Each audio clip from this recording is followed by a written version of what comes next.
فضائی طاقت کا مظاہرہ، شاہینوں کی لمبی اڑان، JF-17 تھنڈرز کی آذربائیجان تک نان سٹاپ پرواز۔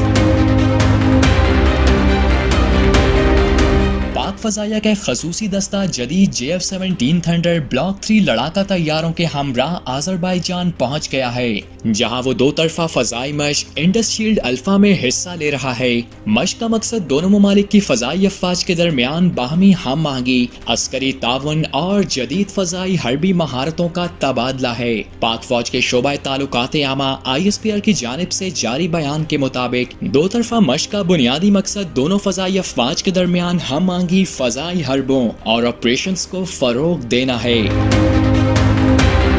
اس دوران پاک فضائیہ کے لڑاکا طیاروں نے ایک غیر معمولی کارنامے کا مظاہرہ کرتے ہوئے پاکستان سے آذربائیجان تک نان سٹاپ پرواز کی۔ اس دوران فضا میں کامیاب ایئر ٹو ایئر ریفیولنگ کا مظاہرہ بھی کیا گیا، جو PAF کے IL-78 ایریل ٹینکر کی مدد سے مکمل کیا گیا۔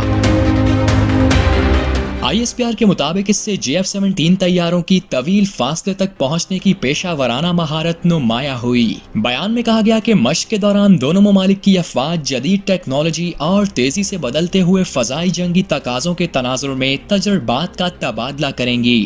ISPR کا مزید کہنا تھا کہ یہ مشق دونوں ممالک کو دفاعی چیلنجز سے نمٹنے کے لیے مشترکہ حکمت عملی اختیار کرنے کا موقع فراہم کرے گی۔ انڈس شیلڈ الفا میں شرکت پاک فضائیہ کے استحکام اور عالمی عسکری تعاون ہم قدم رہنے کی عزم کی عکاسی ہے۔